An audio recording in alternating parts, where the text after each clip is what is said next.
ou embaixo desse linóleo. Mas como é que vai? Em forma de vai e Faz vem, uma serpentinazinha, vai e vem e liga na tomada, vamos dizer assim. Mas é um fio simples? É um fio simples, custa R$9 um circuito completo de 1 kW.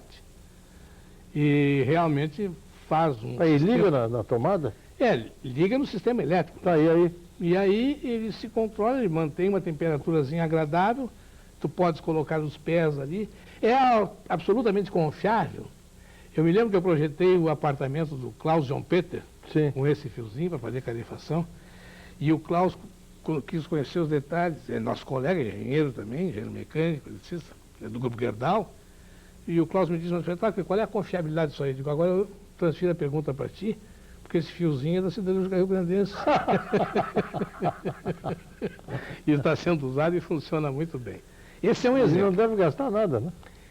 Em reais gasta, porque a energia elétrica no Brasil domiciliar é muito cara. Mas se a pessoa usar moderadamente e nos ambientes onde necessita usar, por exemplo, num box de banheiro, não há nada melhor do que tu não pisar com os pés descalços numa pedra fria, gelada. Isso aqui mantém o box morninho. Mas embaixo Embaixo da pedra. Da pedra? Quando tu vais construir o teu banheiro, tu constrói, bota esse fiozinho lá. Sim, voltando à pergunta do Klaus Johann Peter, qual é não a confiabilidade, a duração? E dá para dizer que é eterna, porque, por exemplo, a temperatura que fica esse fiozinho aqui, a temperatura em que ele fica é 35 graus. Isso vai durar o resto da vida. Vai durar o tempo em que dura a casa. Então, esse é um exemplo de uma engenharia singelíssima. Né? Isso é bom, hein? Uma boa. E que funciona e muito bem. Né? Agora, o fato é o seguinte, né? A engenharia, sempre que eu vou chamado a resolver um problema de engenharia, eu tenho tido como norma não aceitar a primeira solução que eu encontro. Sempre buscar mais do que... Tu hoje fazes projetos, né? Eu faço projetos, eu faço mais consultoria. Consultoria. Né? Eu atendo mais os meus colegas da área de engenharia mecânica que atuam na área industrial. E também faço projetos de engenharia que dizem respeito com o calor. Refrigeração, ar-condicionado, ventilação, etc. Bom, então esse é um exemplo de uma coisa singular e singela. Né?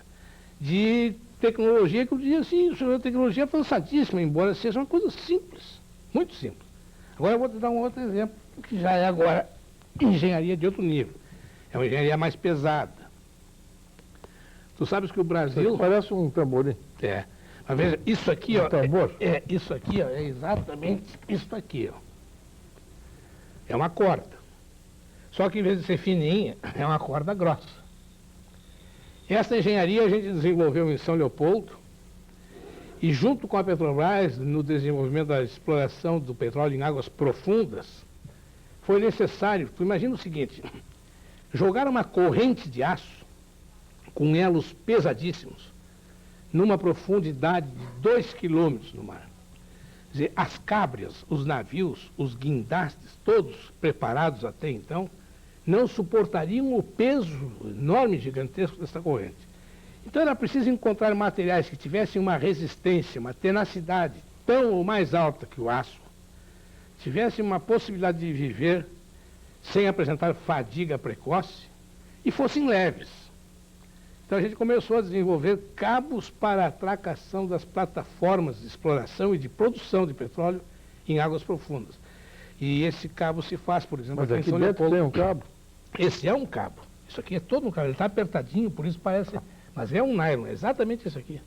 Mas a espessura, qual é essa aqui? Não, a espessura é esta aqui. É isso aqui? E ele tem 1 quilômetro de comprimento, sem emendas. Isso é corda? Isso é corda. É uma corda com 1 quilômetro de comprimento.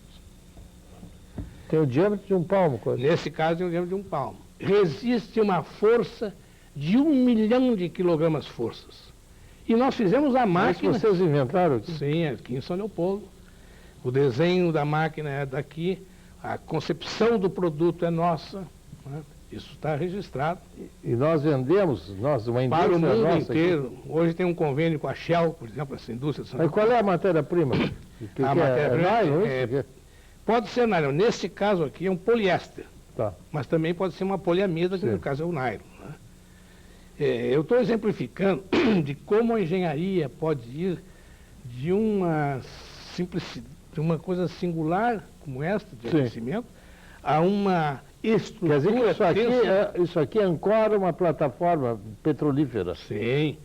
12 pernas destas, com âncoras jogadas em profundidade de 2 quilômetros, 1.800 metros, 12 pernas dessas, se chamam os legs, amparam essa plataforma que fica em alto mar, ou produzindo petróleo, ou prospectando petróleo. Né? E esse é um exemplo de uma estrutura de altíssima responsabilidade, uma estrutura tensa. Imagina, isso aqui não pode falhar. E, aliás, tem que ter uma garantia de sobrevida mínima. Essas estruturas nós estamos testando para dar-lhes confiabilidade de vida útil durante 20 anos. Quer dizer que as plataformas são flutuantes? Né? São flutuantes. Elas não são ancoradas, não são fixadas? Não são. Tu imagina a profundidade do mar. Hoje está se falando em buscar petróleo em lâmina de água com 4 quilômetros de lâmina de água. Abaixo da água? Abaixo da água, outros 4 quilômetros dentro da terra. Tá, mas como é que tira o petróleo de lá? Bom, não dá para dizer aqui na televisão. O processo é o seguinte, tem que primeiro localizar o petróleo. Tá, localiza. Localizar, aí tem que fazer um poço. Mas a 4 quilômetros de profundidade? De mar. E sem enxergar? Sem enxergar.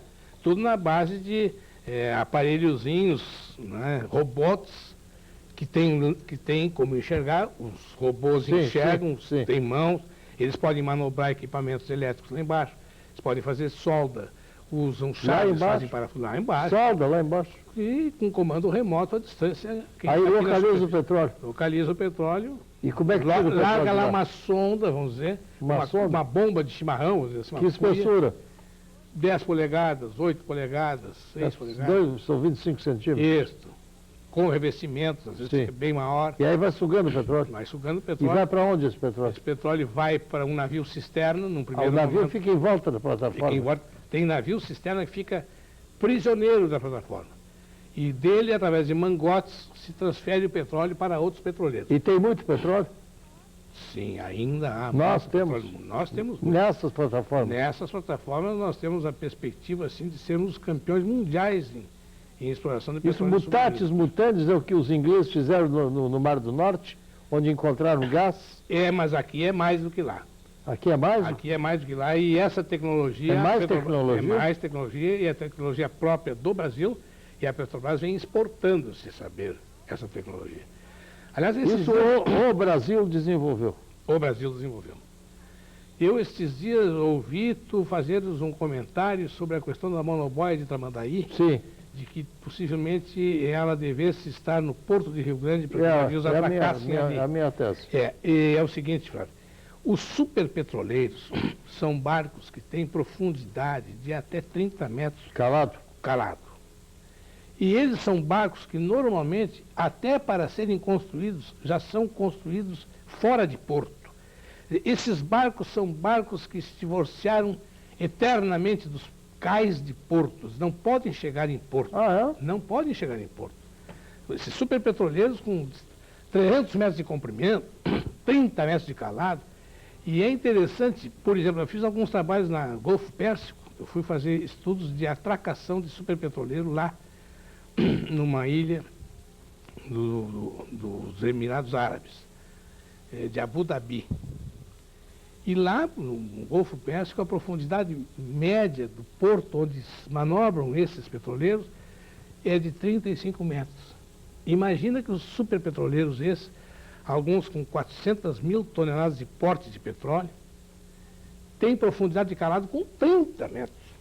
Quer dizer, até o nível de risco de navegar longe do porto já é um nível de risco alto. Então, não é possível pensar superpetroleiros atracando em porto. Necessariamente eles têm que ficar em alto mar e em profundidades que ultrapassem os 30 metros.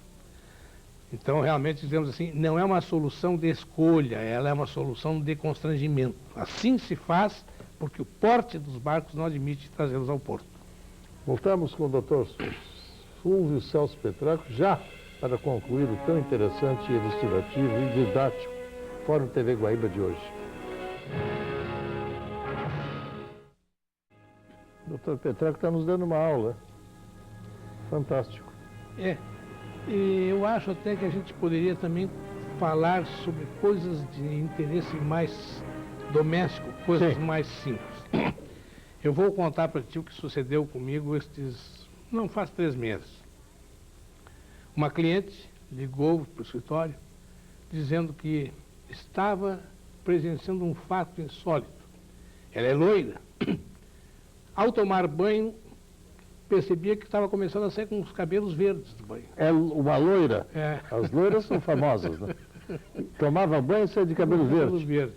Mas não era a doutora Esther Grossi? Não. Ela apareceu de cabelo verde. Mas aquele é proposital. Ah, não foi o banho? Não foi o banho. Ah, bom.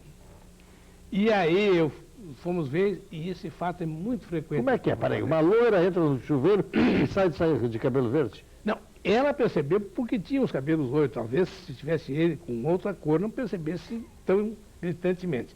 Mas a empregada também percebeu que as roupas que iam para lavar, e que quando usava água quente do aquecedor central de água, as roupas também se manchavam de verde. Então, o que é isto? A gente foi examinar, e isso é um processo de corrosão, porque essas tubulações de água quente normalmente são executadas com tubos de cobre. E o cobre, quando se oxida, a cor clássica verde é sinônimo de óxido de cobre. Então, a água esverdeada... Aqueles telhados que se vê na Europa, né? Exatamente. Então, uma água esverdeada, ela denuncia que a tubulação da residência está sendo corroída e está perdendo a sua integridade. E, além de trazer o prejuízo da cor que não se deseja, está fazendo um prejuízo silencioso de comprometer a tubulação. E aí o raciocínio é o seguinte: a água é um elemento que é capaz de dissolver gases. Tanto é assim que os peixes respiram o oxigênio dissolvido na água. E no inverno, a água dissolve muito mais gás do que no verão. Tanto isso é verdade que aqueles que têm, como eu, o hábito de chimarrear, no verão, quando a chaleira começa a chiar, é sinal de que a água já está quente. No inverno, ela começa a chiar e a água ainda está fria. Por quê? Porque no inverno a água tem mais gases dissolvidos dentro dela e, portanto, antecipadamente chia em relação à água de verão. Ora, além dos gases que a natureza coloca na água, o oxigênio, que é um oxidante, o nitrogênio e outros tantos, a hidráulica ainda inocula, de intenção, cloro e flúor, com o propósito de fazer com que a água seja preventiva da cárie e, ao mesmo tempo, se esterilize com o cloro. Ora, agora nós temos 2 componentes, cloro e oxigênio. Leva-as para dentro de um aquecedor, aquece a água e separa esses gases em microgotículas, gases oxidantes, oxigênio e cloro, em contato com a parede de um metal que está suscetível à oxidação, cobre. Ele oxida, gera cor verde. Então, nessas situações, desgaseificar a água ao sair do aquecedor. E fazendo isso, desaparece a cor verde do banho. Um desgaseificador, um aparelhinho que se coloca na saída do aquecedor. Ah, existe? Existe. Tá? Nós desenhamos um especial para grandes instalações e tal, mas existem os pequenos para essas instalações domésticas. E essa casa aqui? Esse é um projeto que eu fiz porque eu dizia o seguinte, eu dizia que os matadouros no Rio Grande do Sul são inviáveis. E é paradoxal. Como é que pode o Rio Grande do Sul, uma região onde nós temos uma pecuária intensiva e extensiva, como é que o Rio Grande do Sul não tem matadouros frigoríficos que sobrevivam ao longo do tempo? Até que um dia Isso é uma casinha. Eu me lancei a projetar essa casinha. Isso aí não tem 200 metros quadrados. De total de equipamento não soma $50 mil. E tem uma capacidade de abate que pode chegar a abater até 32 animais por dia. É de uma simplicidade fantástica. esse projeto está registrado. Eu só não autorizei ainda as pessoas a explorar. Agora estou por autorizar no Mato Grosso do Sul, porque eu imponho uma condição. Quem quiser explorar esse projeto, ele tem que se comprometer de que não passará dia sem que abatam-se ao menos 5 cabeças. E também não deve, em nenhum momento, por mais rica que seja a safra, ultrapassar no primeiro ano de existência do projeto mais, na média, do que 12 cabeças por dia. E eu estou convencido, escrevi uma tese sobre isso, já apresentei para diversos colegas, foi aprovada aqui na Secretaria da Agricultura há bastante tempo já. Eu estou convencido de que a solução da pecuária no Rio Grande do Sul passa pelo micromatadouro. Mas o que significa isso? Significa qual é o segredo? Seguinte, o que tem aí? Tem o seguinte, hoje, por exemplo, quando vem o gado de Uruguaiana para ser abatido em São Leopoldo, nós estamos transportando patas, corno, intestinos miúdos, coisas indesejáveis, estão vindo de lá da fazenda, Sim. empobrecendo o meio ecológico de lá, para gerar lixo aqui, comprometendo o óleo diesel.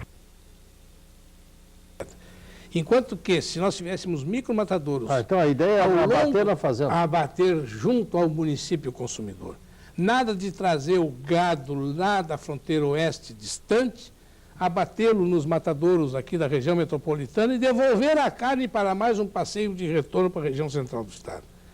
É uma outra ideia. Essa, então, está na gaveta e a gente vai liberar, talvez, lá para o Mato Grosso, desde que... Porque nós não conseguimos aqui, nem na Associação de Criadores de Gados Especiais, o compromisso de que haveria sempre, ao menos, 5 novilhos de qualidade. Por quê? Porque não se consegue, existe uma sazonalidade na produção do rebanho gaúcho, que não consegue garantir um suprimento permanente de um novilho de qualidade, na taxa de 5 ao menos por dia, todos os dias. Porque como é que tu vai fazer uma indústria? O matadouro é uma indústria absolutamente sazonal, que só trabalha 3 ou 4 meses por ano. Não é possível, Flávio.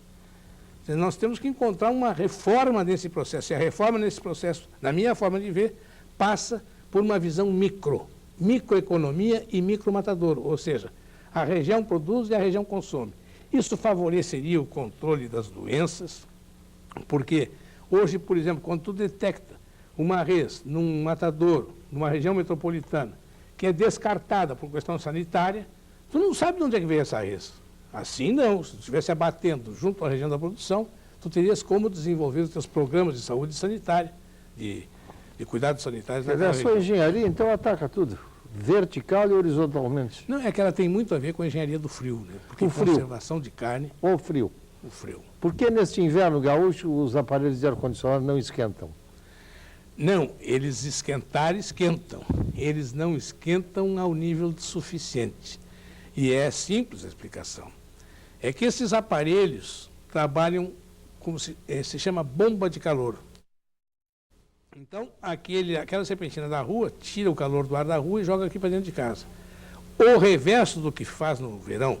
Pega o ar frio e joga para dentro de casa. Não.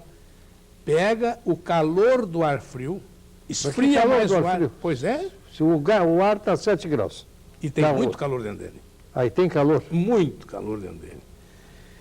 No verão, o que acontece? Ele pega o calor do ar que está aqui dentro, tira o calor desse ar e joga na rua. E no inverno? Que tu passa na rua e tem aquele bafo quente. Tá. No inverno ele faz exatamente o contrário. Ele pega o calor do ar da rua e joga aqui para dentro, criando um bafo aqui dentro. E não passa por uma serpentina? Passa por uma serpentina para pegar esse calor. Pois é nesta passagem que vai suceder um fenômeno de congelamento. Porque esse ar da rua tem vapor d'água em si.